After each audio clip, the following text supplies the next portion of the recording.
брата выиграли, да? На Украине. Нет, нет, выиграли.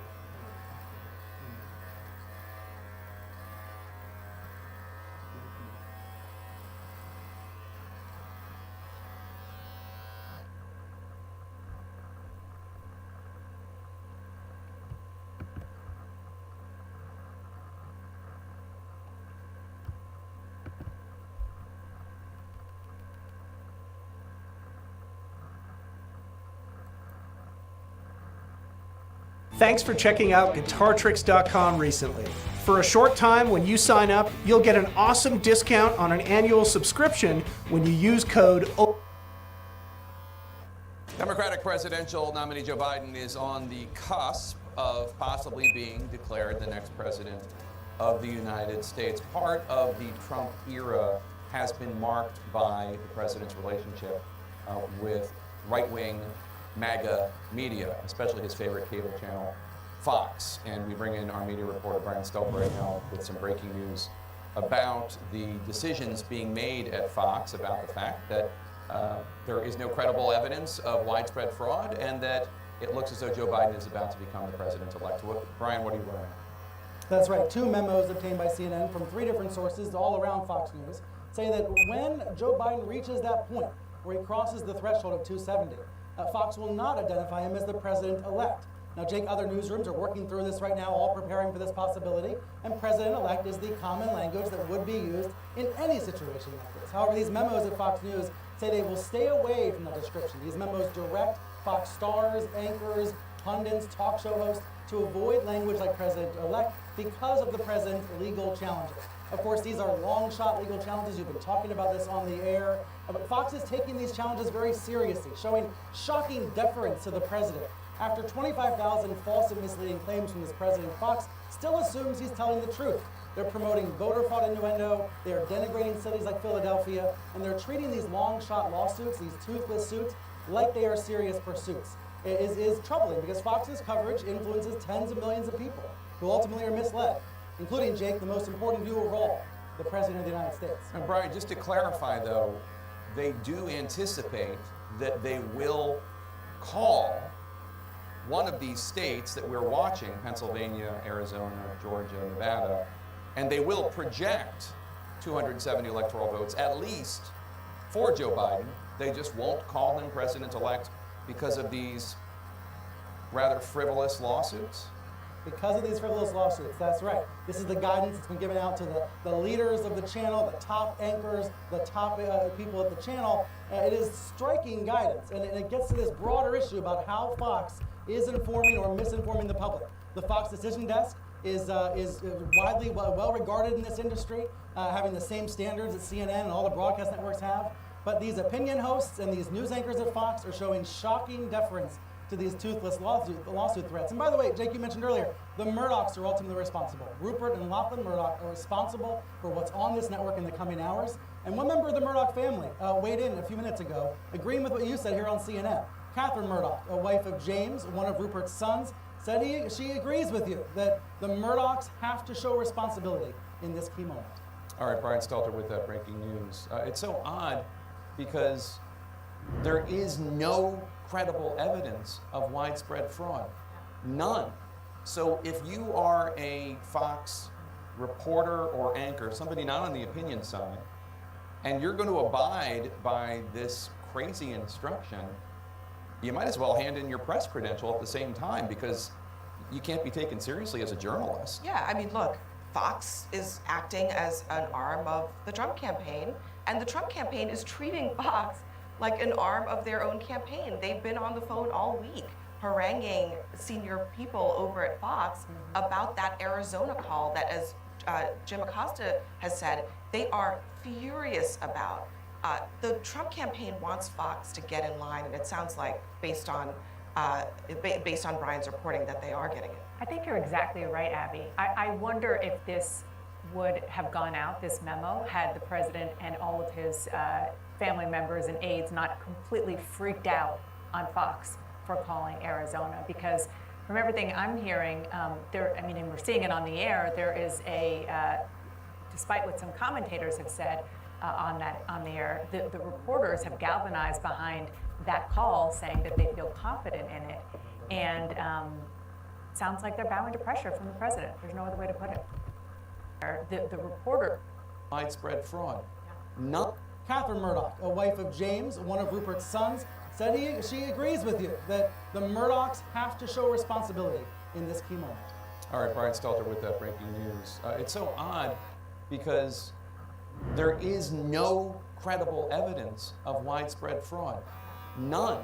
So if you are a Fox reporter or anchor, somebody not on the opinion side, and you're going to abide by this crazy instruction, you might as well hand in your press credential at the same time, because you can't be taken seriously as a journalist. Yeah, I mean, look, Fox is acting as an arm of the Trump campaign, and the Trump campaign is treating Fox like an arm of their own campaign. They've been on the phone all week haranguing senior people over at Fox about that Arizona call that, as Jim Acosta has said, they are furious about. The Trump campaign wants Fox to get in line, and it sounds like, based on Brian's reporting, that they are getting it. I think you're exactly right, Abby. I wonder if this would have gone out, this memo, had the president and all of his family members and aides not completely freaked out on Fox for calling Arizona. Because from everything I'm hearing, and we're seeing it on the air, there is despite what some commentators have said on the air, the reporters have galvanized behind that call, saying that they feel confident in it. And sounds like they're bowing to pressure from the president. There's no other way to put it.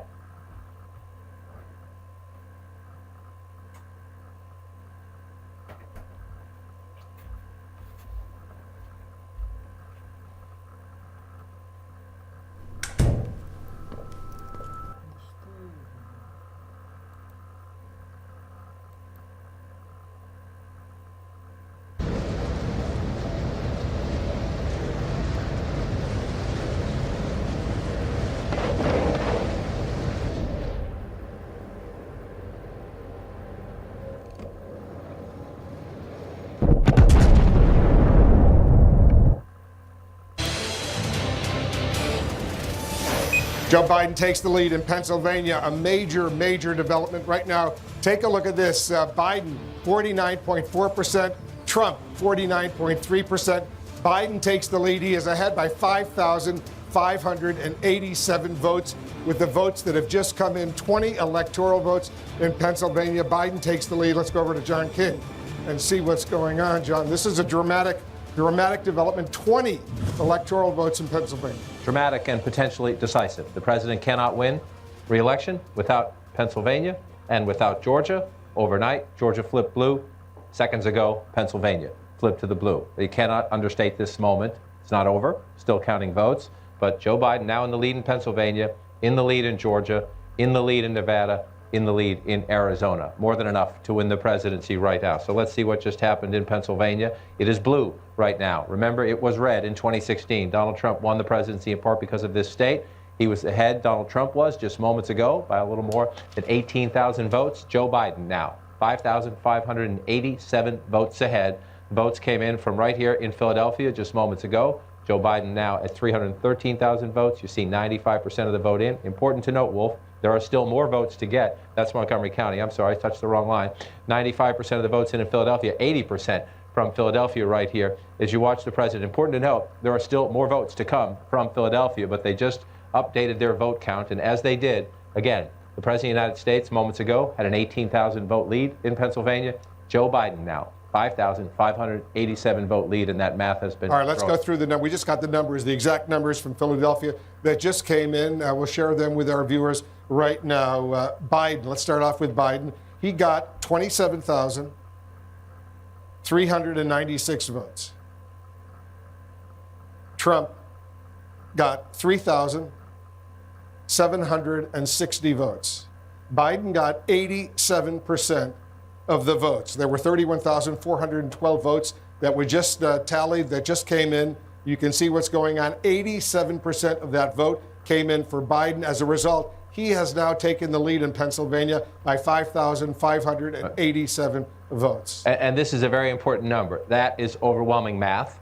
You can do that. Your eyes tell you that. That's overwhelming math. But this is the important number because we have seen it consistently out of these Democratic strongholds. As we came in this morning, Joe Biden needed to win 55, 56% of the outstanding vote in Pennsylvania to overtake the president's lead. 55, 56%. We keep seeing this as the votes come in, upwards, north of 80%, 87% in the latest installment. When you talked to Kate Baldwin just a short time ago, she said they would report north of 20,000 votes.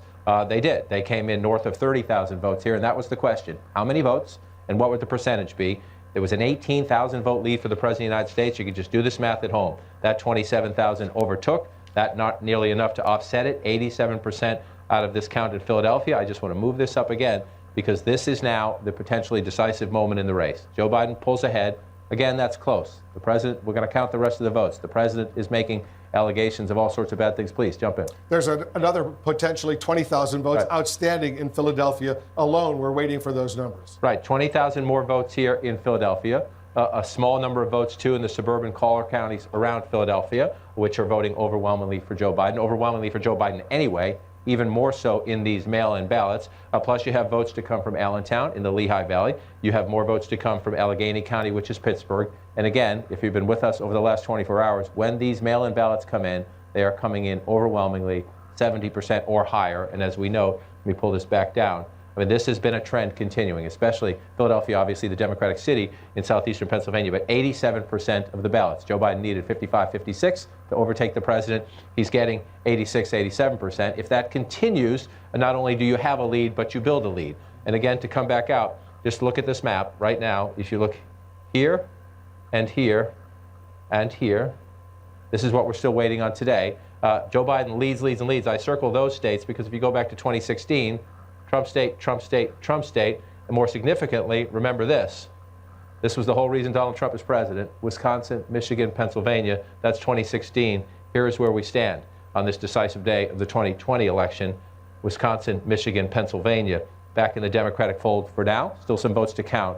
Joe Biden now, though, more than enough, if this holds, more than enough to get across the finish line. And let's not forget, as we've been pointing out all along, Pennsylvania, with its 20 electoral votes, more than enough, more than enough, even if he loses everything else. If Biden wins just Pennsylvania, he's got 253 right now. If he gets those 20, that's 273. You need 270. He's the president-elect. And there it is. That's why the president was so mad in the briefing room yesterday. 253 right now, 20. That's the largest prize still on the board. That alone would get Joe Biden to 273. And just a reminder, Joe Biden leads here, Joe Biden leads here, Joe Biden leads here.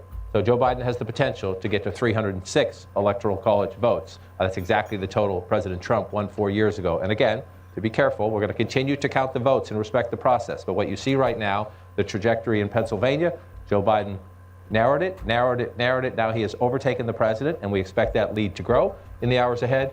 Same.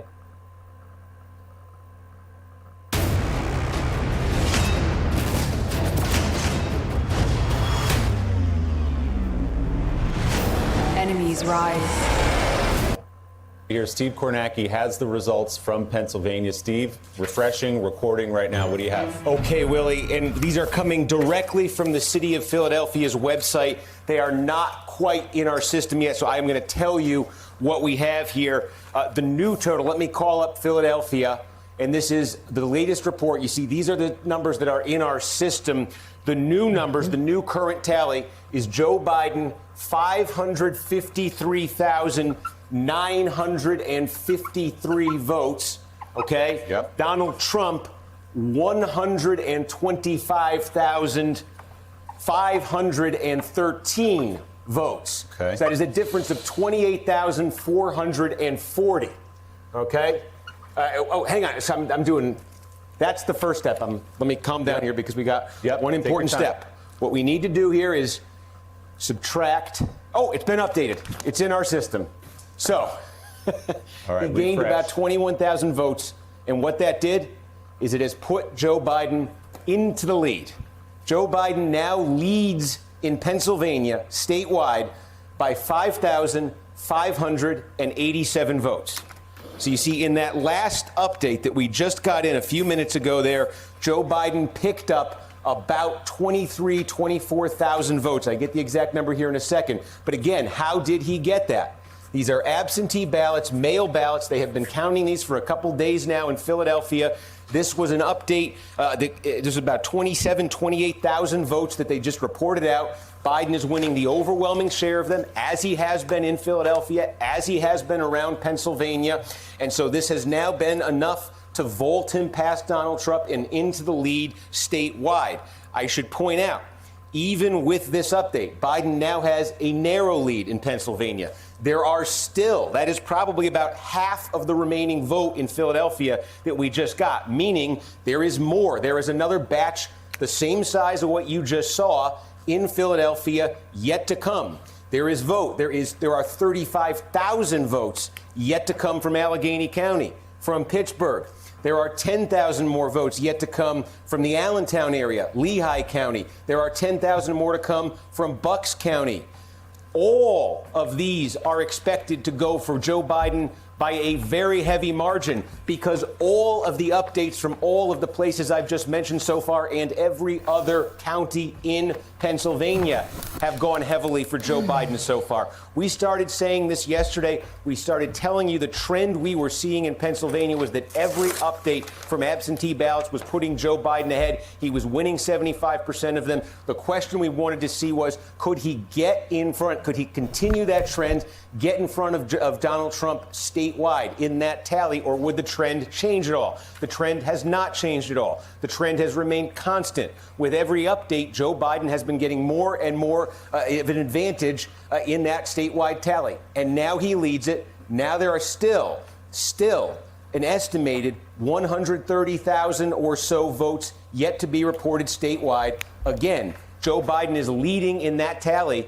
The ballots being counted, that 130,000, the absentee mail ballots, Joe Biden has been winning 75% of those. That remains the case. This is very, very much what we had been expecting. So again, Joe Biden now has the lead statewide in Pennsylvania.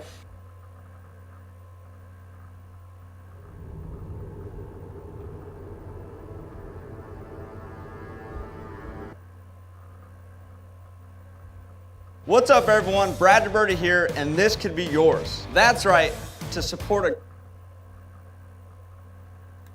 address this by saying that the president's schedule has not changed at all. But in our last hour during that NBC News special report, we had some reporting that within the Trump campaign, there was some discussion going on about who should address people today, if at all. Do you think that we will see that at all?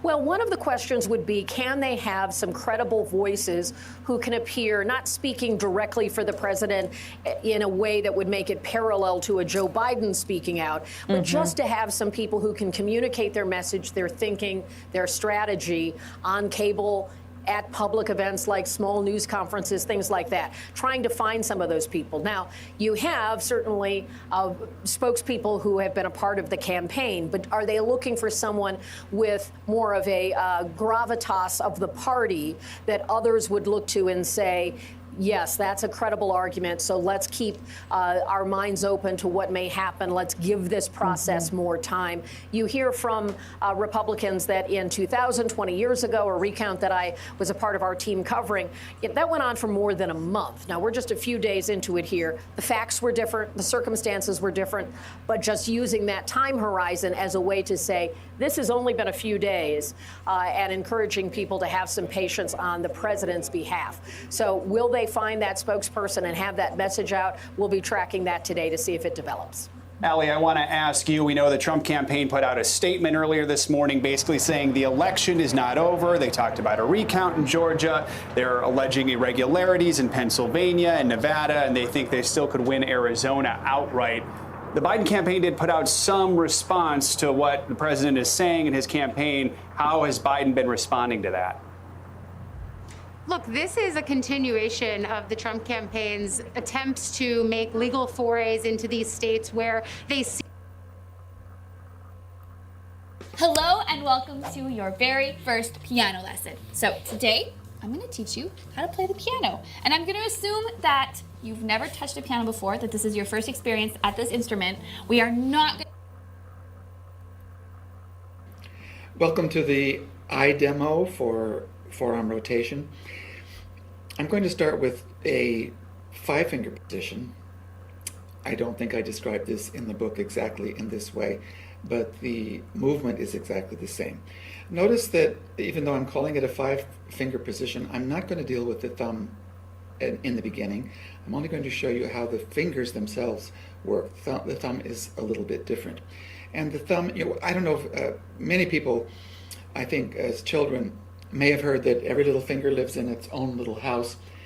Well, that's not really true. Fingers are at best itinerant, and the thumb is virtually homeless. So notice how the thumb is hanging away. I'm going to start, the weight is on that finger. And now it's swing, play, stay. Swing, play, stay. And coming back down again. I'll try to get a better angle for you. Swing, play, stay. Swing, play, stay. Notice I'm landing straight on the key, and the entire forearm is moving. It's this kind of a gesture. Now I want to stress that this is an underlying tool. This is not the finished product. This is not how we propel ourselves laterally up and down the keys this way. There are other issues that we have to consider. The purpose of this learning forearm rotation is to teach the hand, finger, arm collaboration, what it feels like to have the arm behind the finger that's playing, and to transfer the weight from one finger to the next. That's the entire purpose. Again, let me stress, it's an underlying tool. We can't play the piano by doing that up and down the keys. Now, let's add the thumb. Again, let me stress, it's an underlying tool. We can't play the piano by doing that up and down the keys. Now, let's add the thumb. It's really, the thumb plays very much like a finger, but in order to play, it likes to play in the direction of in. I mean, it's a slight direction of in, not in among the black keys, but in the direction of in. I'm going to think of my 5th finger as a hinge on this side of my hand, and I'm going to rotate the entire forearm into the thumb. The thumb plays this way. It's not isolated like this. It's not ever pulled under like that, but it plays like this. So if I had to approach the thumb, let's say moving down in my 5-finger pattern, I'm going to walk in one note ahead of time just so that the thumb is over its key. Once again, thumb is away from the white keys, and I'm going to start now to walk in a little bit. That's the 5-finger position. Let that sink in for just a moment.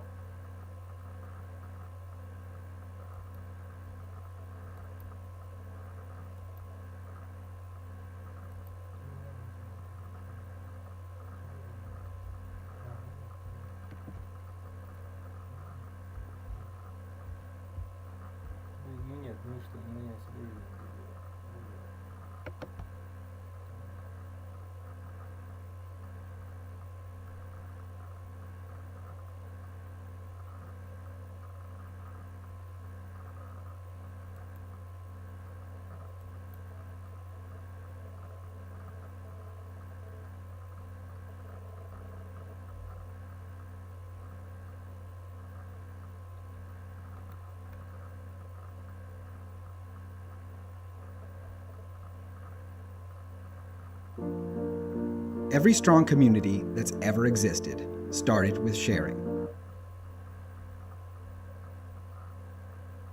Hi, this is Marissa Peer, and I'm going to tell you a little bit about RTT. RTT means Rapid Transformational Therapy. It's a technique.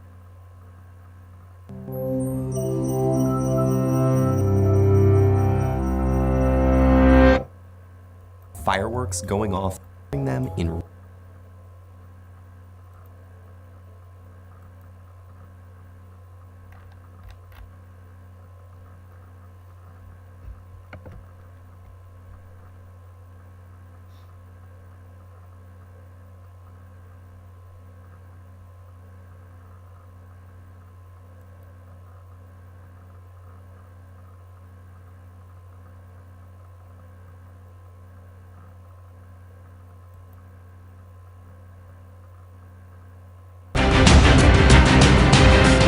News. Joe and I are hearing these numbers and reading them ourselves off these boards as they come up while we're here on the air. Let's just sort of do a little bit of a reset. So let's go to Pennsylvania and see where we are. I know the last time we pulled this up, it looked like some numbers had changed. If you could just kind of walk us through Pennsylvania, Georgia, Arizona, Nevada, we'll guide you, but let's do a reset here with where we're at with numbers.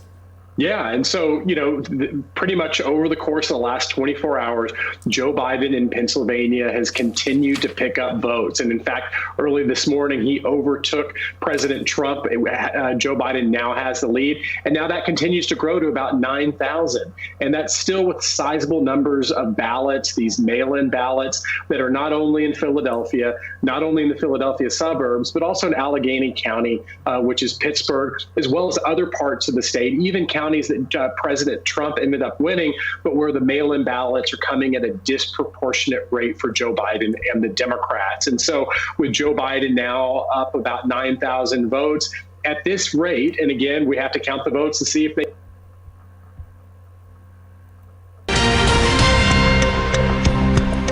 В прямом эфире «Вести Удмуртия». Здравствуйте. В студии Михаил Солодянкин с главной информацией к этому часу.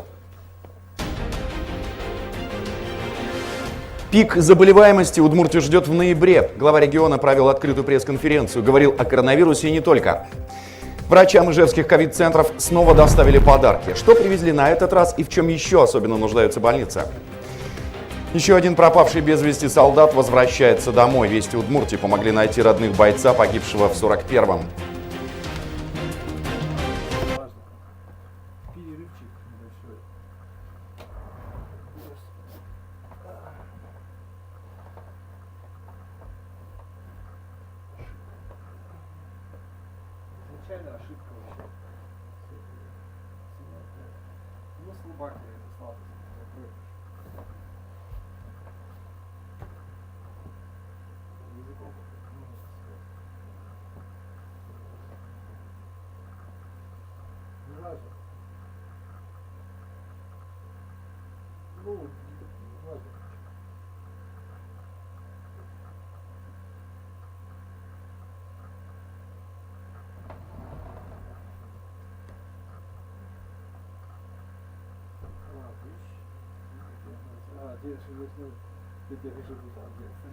Никто ничего не написал, ты че?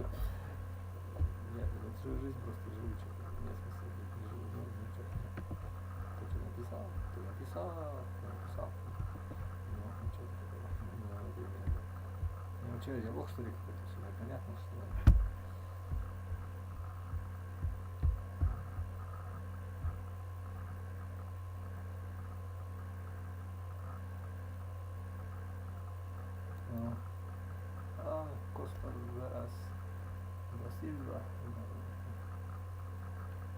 Thank you so much.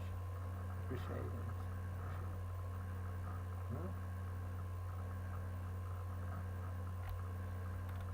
Appreciate it.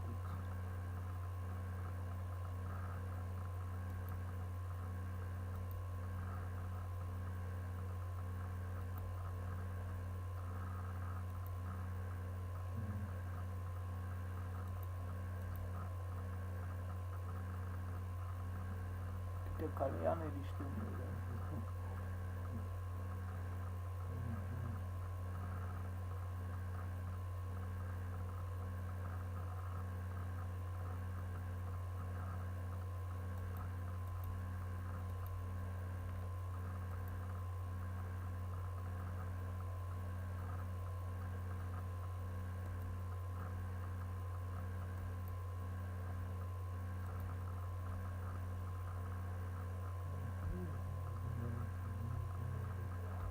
Lucy.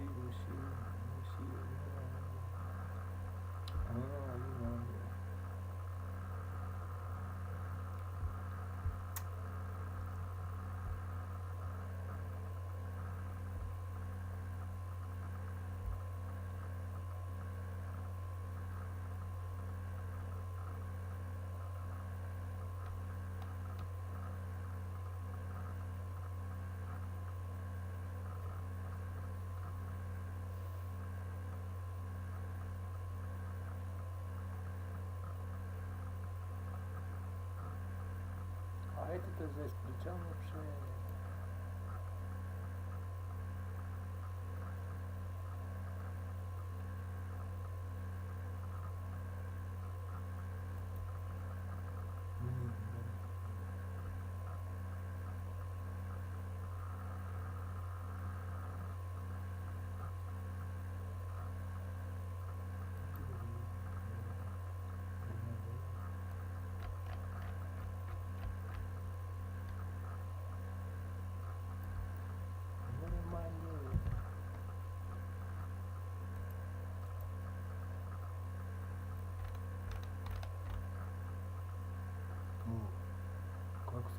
Печально тут у нас.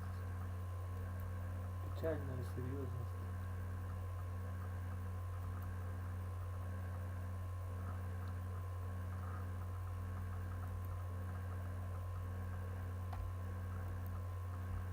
Вот.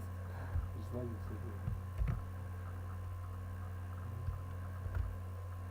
наоборот, он понял же, да. Дурак ты что ли писать такое совсем?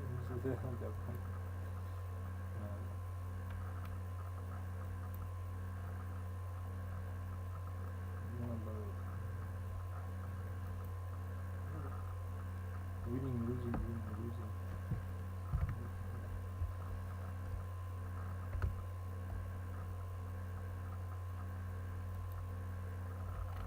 Да, а вот это тоже.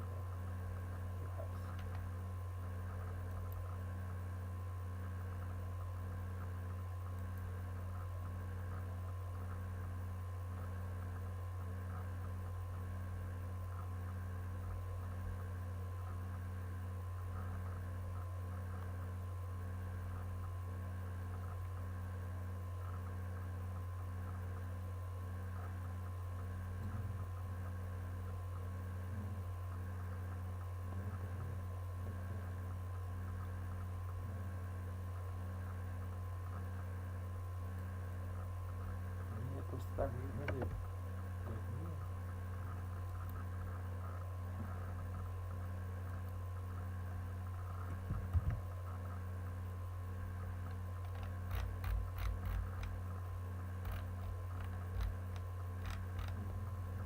Еще как бесит можно. Да, я ее бешу просто, да, я понимаю. Ну это, да,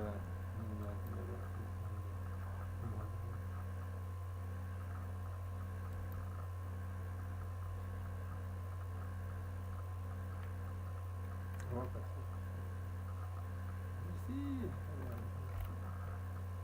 Merci.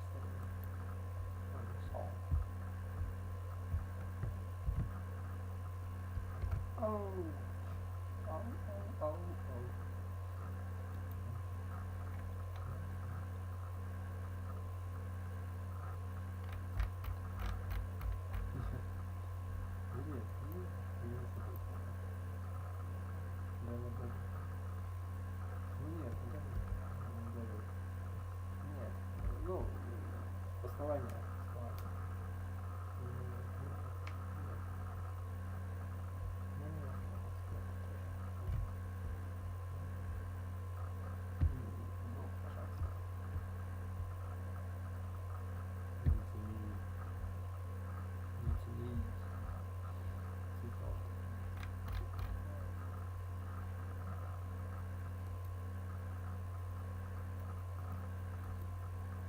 They continue at this rate, but at this rate, Joe Biden is going to continue to.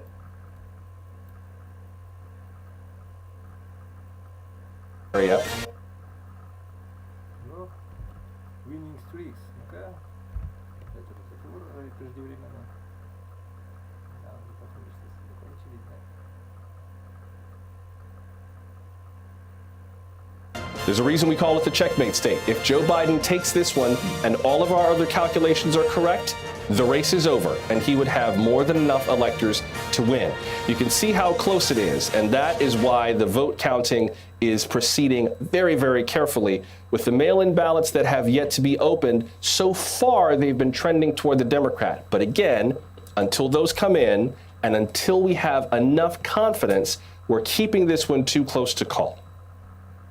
Let's also talk about the race in Georgia.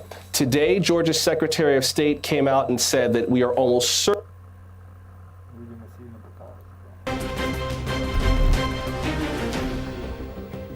Республика закупит еще 6 аппаратов компьютерной томографии. Об этом сегодня заявил Александр Бричалов. 2 часа назад завершилась его открытая пресс-конференция. В декабре аппараты КТ будут установлены в Сарапуле, 10-й, 3-й и 7-й городских клинических больницах Ижевска. В начале следующего года техника появится в Можге и Воткинске.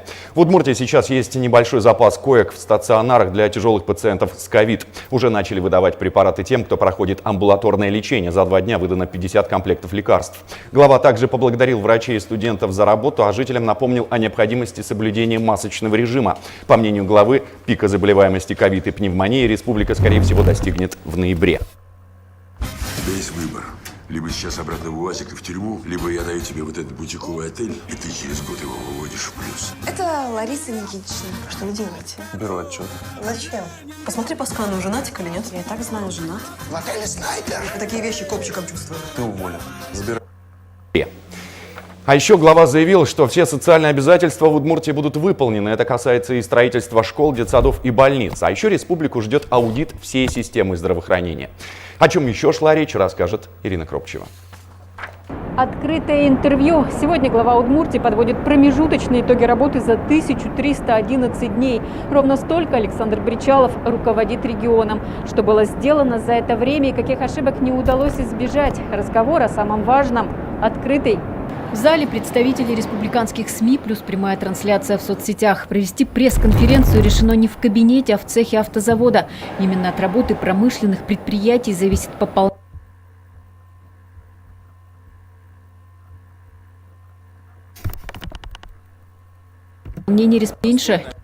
И я в течение последних 2 недель веду достаточно активные переговоры с правительством. Воздержусь пока от комментариев, но с учетом того, что республика один из немногих регионов, который существенную по-прежнему часть собираемых налоговых и неналоговых платежей направляет в федеральный бюджет, я считаю, что мы вправе ожидать на серьезную поддержку со стороны федерального бюджета. На проекты, которые впоследствии помогут пополнить бюджет, планируем взять кредит, отметил Бричалов. В республике не намерены сворачивать программу «Большой ремонт». Сохранятся все меры поддержки села. На республиканский агропром намерены направить более 2 миллиардов, подчеркнул глава региона. Сегодня Ни в коем случае речь не идет, страшное слово, оптимизация. Ни в коем случае. Наоборот. Аудит с точки зрения новых решений, новых подходов, чтобы доступность медицинской услуги, качество было на самом высоком уровне. Бричалов признал, что не все его кадровые решения были верны, да и сдержать некоторые обещания сразу не удалось. Реконструкция нацбиблиотеки, к примеру, закончится в следующем году, а не к столетию Калашникова, как планировалось. Среди задач, которые обязательно нужно решить, глава Удмуртии отметил восстановление главного корпуса оружейного завода. Ну и, конечно, рост доходов казны.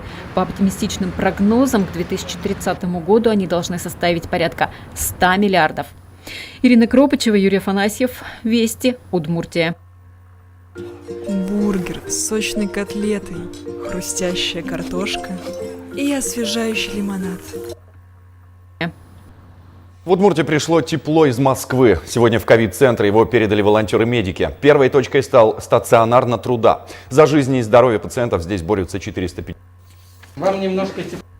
Спасибо вам за то, что не в ковид-центре между волонтерами. Сейчас полегче стало, вот благодаря открытию новых 50 это было, где сестринские были, которые сейчас брали и выводят на федеральных пациентов. Очень нужны мужские руки. Сейчас в больницу поступает и оборудование. Если, например, в прошлом то есть даже работаем в регионе.